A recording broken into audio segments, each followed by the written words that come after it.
चाहे खूंखार बलखड़िया डाकू निकल जाए, लेकिन बालू के ट्रक नहीं निकल पाएंगे। चित्रकूट के एक थानेदार का फरमान, 50,000 रुपए दो और मनमर्जी करो। थानेदार का स्टिंग ऑपरेशन, घूसखोर थानेदार।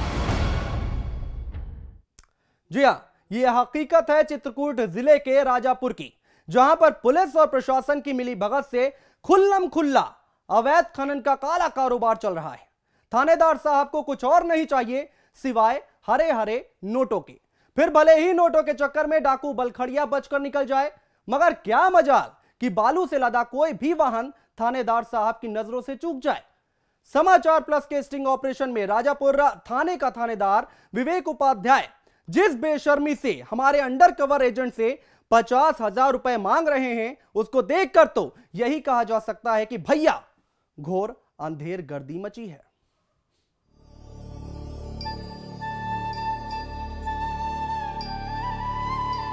यह है चित्रकूट,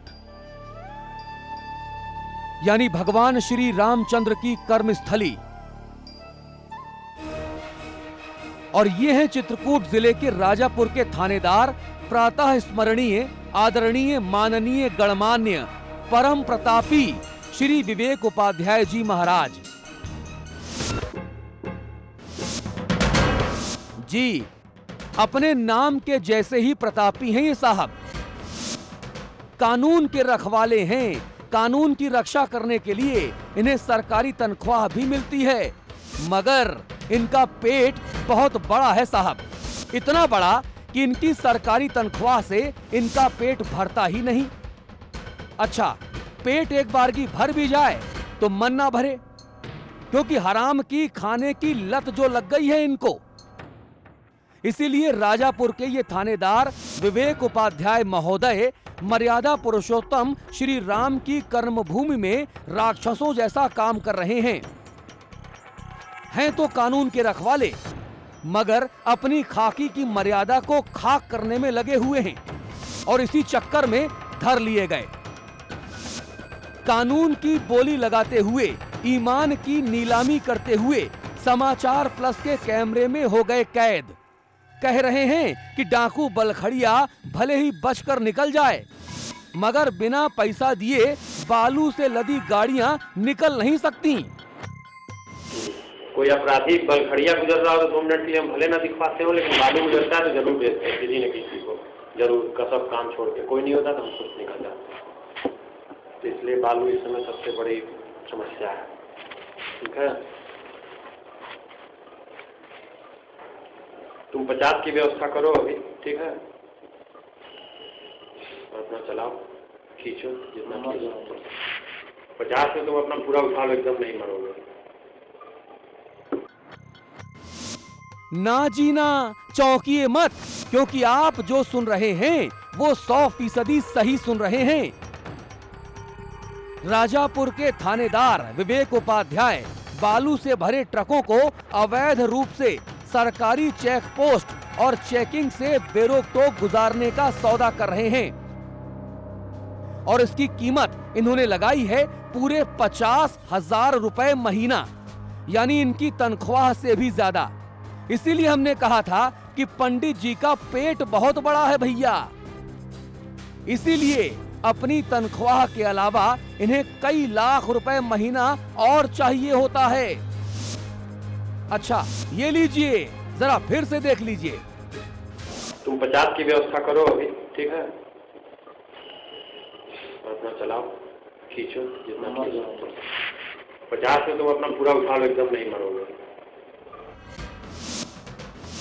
वाह जी वाह, थानेदार साहब तो ऐसे बतिया रहे हैं जैसे थाना ना हुआ किसी बनिया की दुकान हो गई, और वो खुद एक मंझे हुए दुकानदार।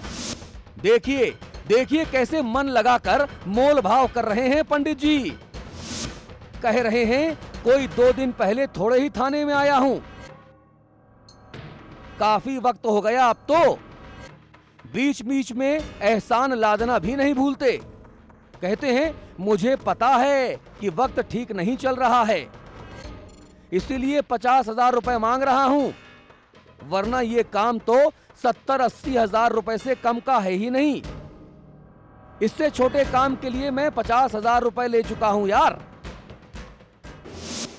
हर जगह का ड्रामा खत्म है। सारी स्थिति से मैंने आपको वाकिफ करा दिया। सारी स्थिति से हम भी तुमको वाकिफ करा दिए। यहाँ पे लोग 1 हफ्ते का रवाना कराए थे, चुनकू और पप्पू पीड़िया और चिंटू पूछ रहे हैं, ये लोग दिए थे और इससे कम बालू थी। और उनके अंदर ये भी एक आदेश था कि 1 ही हफ्ते में उठाना है, वो जो डंप नीलाम होता है। 1 हफ्ते आप अगर रोक देते तो वो तो हमेशा के लिए खत्म की कहानी। 1 हफ्ते के लिए अगर आप रोक देते तो वो हमेशा के लिए हुआ ना। 1 हफ्ते में जब वो तुमसे बहुत कम बालू थी, उसकी शायद 300-325 गाड़ी थी, वो 50 दे दिए थे ट्रैक्टर पे 11 घंटे की, जबकि वो नीलाम कराए थे दूसरे की बालू, जैसे कि वो नहीं दूसरा कोई डंप किया हो और फिर वो सीज हो गई थी जैसे सब समय आने दीजिए। अगर आप 50 कहेंगे तो मैं 70 कहूँगा, लेकिन थोड़ा सा इसमें अब इसीलिए तो 70 नहीं बोले हम तो जानी था कि समय खराब है, इसलिए तो 70 बोल देते, इसीलिए 50 बोले। समय एकदम सही, हमने एकदम तुमको, हम भी कोई थाने में ऐसा नहीं पिछले महीने आया नहीं जान रहा है हर चीज़ का क्या हाल है। 70 का रेट, इसीलिए हमने कहा कि 50 में अपना काम चलाओ। 30 तो डिस्काउंट हो गया तुम्हारा, समय खराब है इसलिए। ठीक है, बहुत ज़्यादा हम बात भी नहीं करेंगे, अपना जाके शुरू करो और कोई वाले से बात कर लो, इसको चाहिए।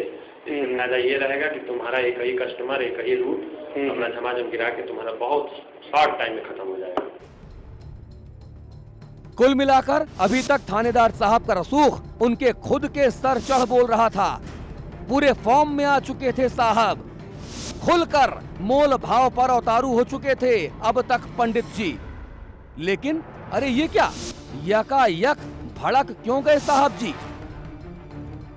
तो भाई से पूछेंगे कितनी तकलीफ है, क्या कह रहा हूँ। अरे हम तकलीफ तुम्हारी समझ रहे हैं कि तुम 70 देने की स्थिति में नहीं हो, इसीलिए हम तुमको 50 बोले, इसीलिए हम समझ नहीं रहे हैं। छोटे भाई की समस्या है, समस्या हम तुम्हारी समझ रहे हैं सर। और कुछ वो करिए, आगे तुम अपना करते रहना, आगे भी तो अभी तुम्हारी बहुत समस्याएं रहेंगी, उस पर तुम्हारा सहयोग किया जाएगा हर तरह। बाकी एक बार चले जाओगे तो फिर तुमको छेड़ेंगे नहीं, ठीक है? चलाओ, ठीक है?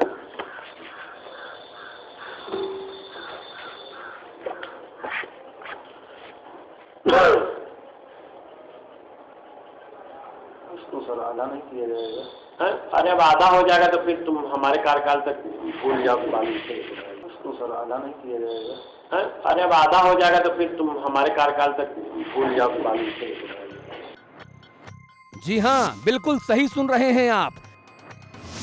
थानेदार विवेक उपाध्याय साहब से जब समाचार प्लस के अंडरकवर एजेंट ने उनके द्वारा मांगी गई 50,000 रुपए की रकम को आधा करने की गुजारिश की तो साहब हत्थे से उखड़ गए और धमकी देते हुए अपने दफ्तर से बाहर निकल गए कि अगर पैसे नहीं दोगे तो फिर मेरे कार्यकाल में तुम बालू ढोना तो भूल ही जाओ। उसको सर आधा नहीं किया जाएगा। अरे अब आधा हो जाएगा तो फिर तुम हमारे कार्यकाल तक भूल जाओ बालू से। ब्यूरो रिपोर्ट, समाचार प्लस। ये तो सिर्फ एक पहलू है, अभी बहुत कहानी बाकी है, बहुत कुछ दिखाना आपको बाकी है। लेकिन इस वक्त हमारे साथ फोन लाइन पर ADG law and order Arun Kumar ji हमारे साथ जुड़ चुके हैं। अरुण कुमार जी, स्वागत है आपका समाचार प्लस पर। जी नमस्कार जी अरुण कुमार जी, ये आपने सुना क्या कुछ कह रहे थे विवेक उपाध्याय जी? कर्मस्थली कहा जाता है रामचंद्र जी की चित्रकूट को, वहां पे ऐसे राक्षस कहां से आ गए? मैंने सुना है लेकिन मैंने देखा नहीं है क्योंकि मेरे पास आप वो चैनल नहीं है। हाँ। और यदि ये उनकी आवाज हुई और यदि ये सिद्ध हो गया कि वो वही हैं तो न सिर्फ उनके खिलाफ उनका सस्पेंशन होगा, कार्रवाई होगी, बल्कि उचित धाराओं में उनके खिलाफ मुकदमा कायम किया जाएगा और उनको जेल भेजा जाएगा। अरुण कुमार जी, आप मेरी बात सुन लीजिए। आप मेरी बात सुन लीजिए कि यदि ये स्टिंग सही हुआ और उसमें उन्होंने जो बातें मैंने सुनी है और इस ढंग से उन्होंने बात की है तो निश्चित रूप से जो है वो उनके विरुद्ध उचित धाराओं में मुकदमा कायम करके उनको जेल भेजा जाएगा। बिल्कुल आप सही कह रहे हैं, आप सही कह रहे हैं अरुण कुमार झा जी। आपकी ईमानदारी पर और जिस तरह से आपने जो बात कही है उस पर हमको कुछ शक नहीं है। आप कह रहे हैं आप देख नहीं पा रहे हैं, आपने सुना, लेकिन हम ये दावा कर रहे हैं, समाचार प्लस ये दावा कर रहा है कि ये वीडियो एकदम सही है, 100% सही है। हमने स्टिंग ऑपरेशन किया, सुनाया, 50,000 रुपए, 50,000 रुपए उन्होंने मांगे। आप ये एकदम सही वीडियो है, 100%। मैं इसलिए ये कंडीशनल कह रहा हूं कि मैंने सीबीआई में एक मुकदमे की विवेचना की थी जिसमें गृह राज्य मंत्री का स्टिंग दिखाया गया था एक बहुत रिप्यूटेड चैनल द्वारा, और बाद में पता चला कि वो गलत था, उनकी आवाज नहीं थी। नहीं तो गलत नहीं, हम आपको सीडी दे सकते हैं। इसलिए मैं आपकी बात को मानता हूं, इसलिए मैं कंडीशनल कह रहा हूं कि यदि ये स्टिंग सही है तो निश्चित रूप से उनके खिलाफ मुकदमा कायम होगा, वो सस्पेंड होंगे और उनके खिलाफ वो सारी कार्रवाई होगी जैसे कि एक अपराधी के साथ होती है। बिल्कुल अरुण कुमार जी, आपने श्री प्रकाश शुक्ला को मार गिराया, पूरे देश को, हर किसी को आप पर गर्व है, कोई शक नहीं आपकी ईमानदारी पर, लेकिन फिर भी ये सीडी अगर आप चाहते हैं तो हम आपको सीडी दे सकते हैं, आप जांच कर सकते हैं, फिर कोई कार्रवाई कर सकते हैं, कड़ा स्टेप उठा सकते हैं। बिल्कुल बिल्कुल बिल्कुल बिल्कुल हम आपसे सीडी लेंगे, उसकी जांच कराएंगे और जांच के बाद बिल्कुल जो है वो कार्रवाई करेंगे, और उस कार्रवाई को जो आप निश्चित रूप से जो है वो जनता को उस कार्रवाई के बारे में बता पाएंगे। मैं आपको आश्वासन देता हूँ। और यह एक जो है वो एक गंभीर प्रश्न है पूरे प्रदेश में, जो है वो अवैध खनन जो है वो एक बहुत महत्वपूर्ण मुद्दा है। इसमें माननीय मुख्यमंत्री जी ने कहा है कि ये बंद होना है, और हम लोग सारा प्रयास कर रहे हैं कि अवैध खनन जहां जहां भी हो रहा है उसको बंद किया जाएगा, बंद कराया जाएगा, और आप बहुत जल्द जो है वो इसका रिजल्ट देखेंगे। बिल्कुल आप सही कह रहे हैं अरुण कुमार जी। यहाँ पर एक बड़ा सवाल ये उठता है कि अगर थानेदार इस तरह की हरकत कर रहा है, इस तरह की गतिविधियों में है, और कप्तान साहब को पता नहीं, समझ से परे है थोड़ा सा। नहीं, ऐसा हो सकता है, ऐसा होता है कि जो सिपाही करे वो उसके बारे में हो सकता है कि थानाध्यक्ष को जानकारी हो या नहीं हो, तो थानाध्यक्ष करता है उसके बारे में सर्किल अफसर को जानकारी हो या नहीं हो। ये बिल्कुल नहीं कहा जा सकता है कि जो भी, क्योंकि बहुत बड़ी फोर्स है, बहुत सारे लोग हैं, तो ये आवश्यक नहीं है कि नीचे वाला जो भी करता है सब उसकी जो है वो जानकारी उनके पास होगी। लेकिन निश्चित रूप से जो है वो यदि न सिर्फ थानाध्यक्ष, उसके ऊपर क्षेत्राधिकारी हैं, ये हम जांच करेंगे क्षेत्राधिकारी को जब पता था या नहीं था, अपर पुलिस अधीक्षक हैं, तब ऊपर जिम्मेवारी तो सब ऊपर तक बनती है। तो सवाल है कि कहां तक जो है वो जानकारी था, और जानकारी रहते हुए कार्रवाई नहीं की गई, उस स्तर तक जांच निश्चित रूप से की जाएगी। अरुण कुमार जी, यहाँ पर यानी कि हम 18 करोड़ जो दर्शक हैं जो हमें इस समय देख रहे हैं, आपको सुन पा रहे हैं, वो आश्वस्त हो जाए कि इस पर कार्रवाई होगी। और अगर सीडी की बात है, कहाँ भिजवानी है, कब भिजवानी, आप हमें बताएं, हम भिजवाएंगे। बिल्कुल हम आपसे मांग लेंगे, सीडी हम आपसे मांग लेंगे, और सीडी को करने का, उसको फॉरेंसिक क्लाइमेट टेस्ट कराने का सबका एक प्रोसीड्योर है, वो सारे ड्यू प्रोसीड्योर को करते हुए उनके विरुद्ध जो है वो कार्रवाई की जाएगी, और बहुत जल्दी आप जो है वो, मैं उम्मीद करता हूं कि उस कार्रवाई से आप अपने सारे दर्शकों को जो है अवगत करा पाएंगे। चलिए, बहुत शुक्रिया आपके आश्वासन के लिए Arun Kumar Jha ji, ADG law and order, जिन्होंने आश्वासन दिया है और कहा है कि कार्रवाई जल्द से जल्द होगी, और सीडी भी समाचार प्लस की तरफ से उनके पास जरूर जाएगी। तो 50,000 दो, खींचो, ले जाओ जितना ले जाना है। वाकई शर्म आती है ऐसे पुलिस अफसरों पर, और यह तब हो रहा है जब खुद मुख्यमंत्री अखिलेश यादव ने अवैध खनन के खिलाफ कड़ी कार्रवाई करने के आदेश दिए। लेकिन थानेदार विवेक उपाध्याय की अंधेरगर्दी से तो यह लगता है कि इन्हें मुख्यमंत्री जी के आदेशों की भी कोई परवाह नहीं है, और ये खुद को चित्रकूट के मुख्यमंत्री से कम नहीं समझते।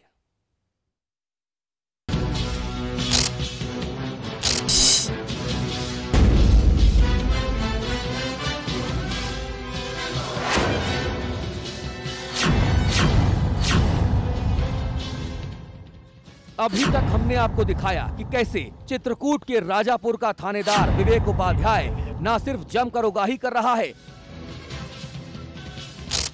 बल्कि पैसा न देने की सूरत में धमकी भी दे रहा है।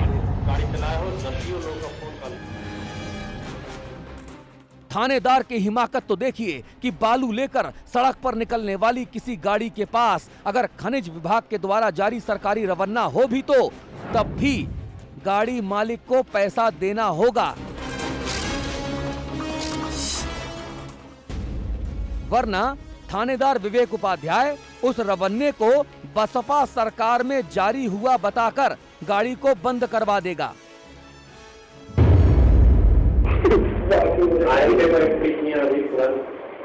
MP का रवाना लिया है, हमको तो रवाना होना कुछ मतलब नहीं है, रवाना होता है तब भी बंद कर देते। क्या अभी MP का रवाना लेके आ रहा है पन्नू वाला जो, अच्छा MP वाला, हाँ मीटर का, क्या अभी खड़ी करा है?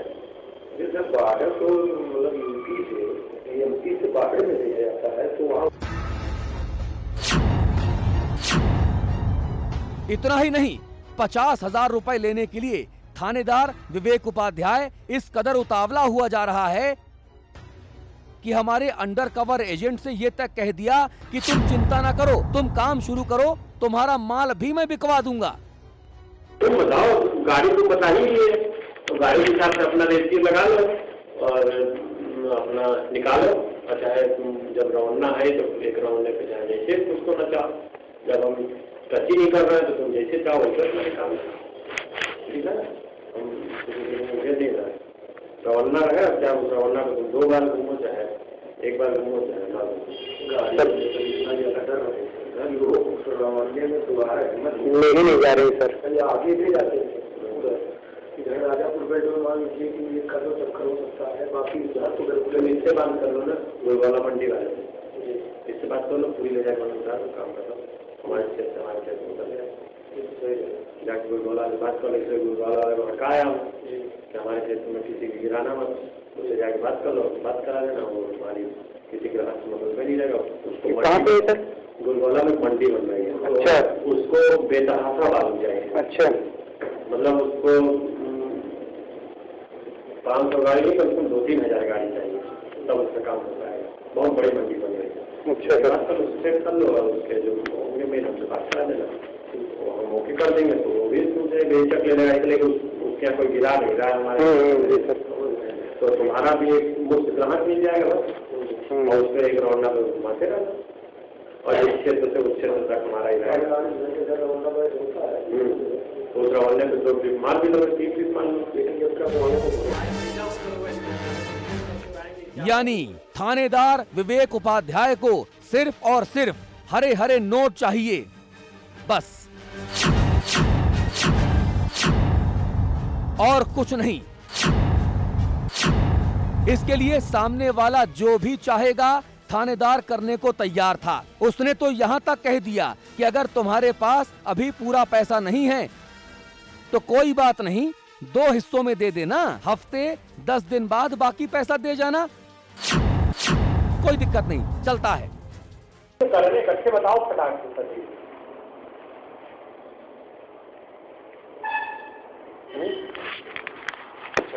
बड़े भाई जी आदेश के रूप में ये हम आदेश नहीं बताओ, तुमको करना हो तो 2 बार में कर देना, उससे कोई दिक्कत नहीं है, थोड़ा सा कमा के कर देना 2-3 दिन बाद, हफ्ते दिन बाद, लेकिन बता दो कि उस हिसाब से फिर तुम्हारा काम देखा जाए कि कितना तुम्हारा।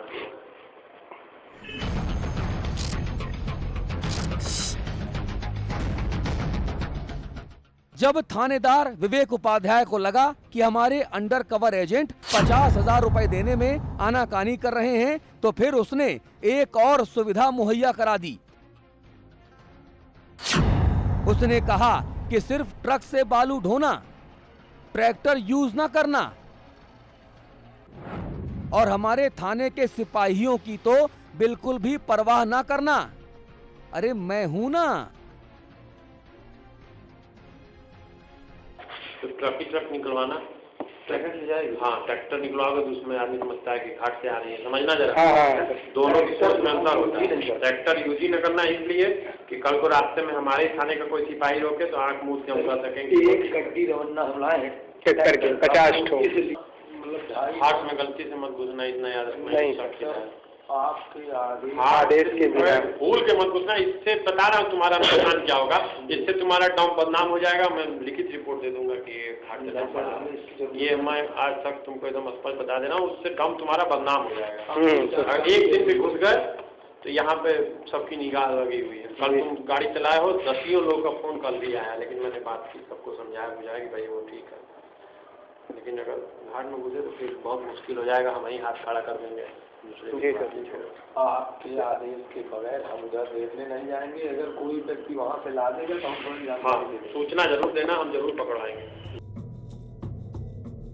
यानी किसी भी सूरत में हाथ आए मुर्गे को हलाल किए बिना जाने देने के मूड में नहीं था थानेदार विवेक उपाध्याय।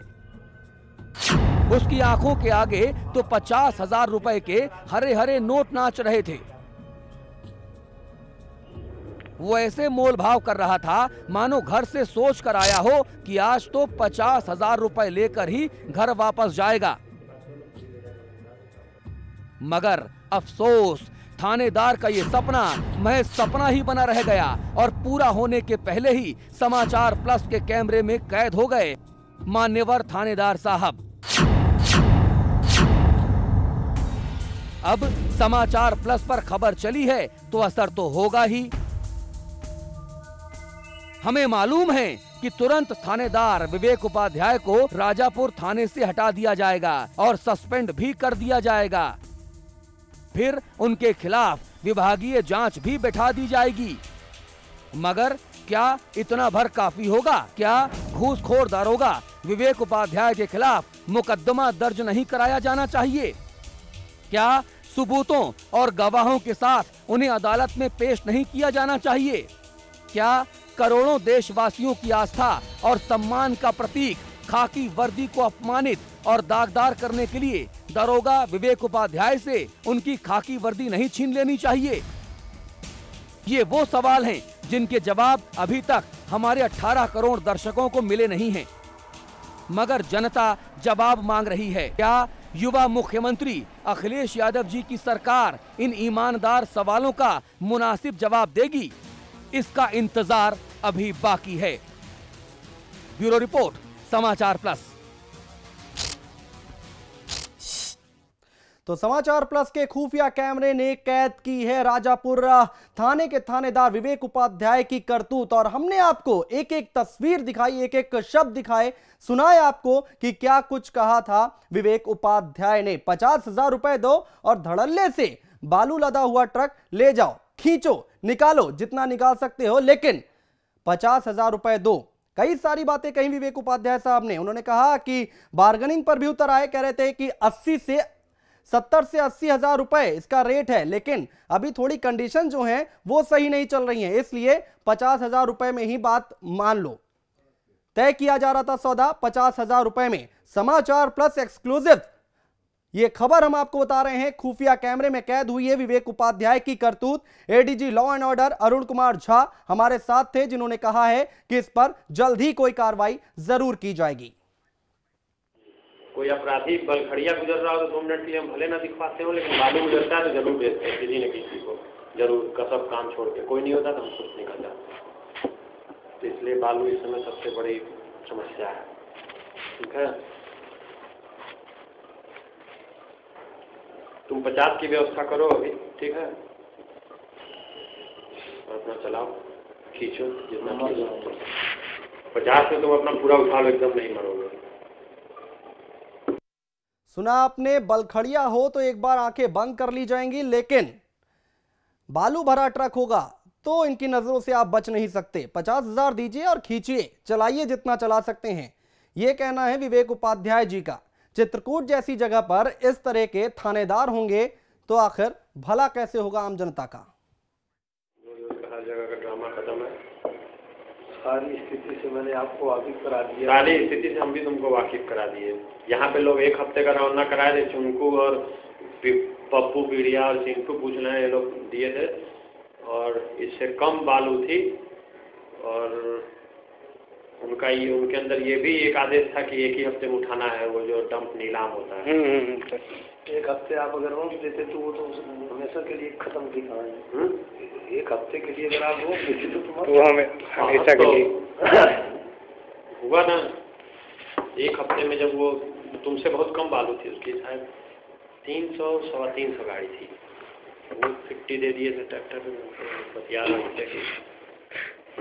जबकि वो नीलाम कराए थे दूसरे की बालू, जैसे कि वो नहीं दूसरा कोई डंप किया हो और फिर वो सीज हो गई थी, जैसे सब समय आने दीजिए। अगर आप 50 कहेंगे तो मैं 70 कहूँगा, लेकिन थोड़ा सा इसमें अब इसीलिए तो 70 नहीं बोले हम तो जान ही था कि समय खराब है, इसलिए तो 70 बोल देते, इसीलिए 50 बोले। समय एकदम सही, हमने एकदम तुमको, हम भी कोई थाने में ऐसा नहीं पिछले महीने आया नहीं जान रहा है हर चीज़ का क्या हाल है।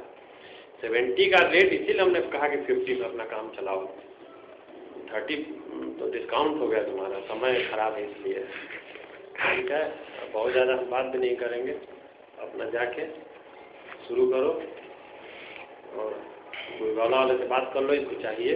इससे फायदा ये रहेगा कि तुम्हारा एक ही कस्टमर, एक ही रूट अपना झमाझम गिरा के तुम्हारा बहुत शॉर्ट टाइम में खत्म हो जाएगा। सुना आपने, बकायदा बार्गेनिंग हो रही है, इसीलिए हम 70 नहीं बोले, स्थिति ठीक नहीं चल रही है, 50 में मामला तय कर लेते हैं। धमकी दी जाती है बकायदा कि जब तक हम तैनात हैं तब तक तो यहां पर आप यहां से बालू नहीं ले जा सकते, 50,000 रुपए दीजिए और खींचिए जितना खींचना है। ऐसे थानेदारों पर जल्द से जल्द कार्रवाई होना बेहद जरूरी है। फिलहाल हमारे इस खास कार्यक्रम में इतना ही, एक छोटा सा ब्रेक के बाद भी खबरें लगातार जारी है। चाहे खूंखार बलखड़िया डाकू निकल जाए, लेकिन बालू के ट्रक नहीं निकल पाएंगे। चित्रकूट के एक थानेदार का फरमान, 50,000 रुपए दो और मनमर्जी करो। थानेदार का स्टिंग ऑपरेशन, घूसखोर थानेदार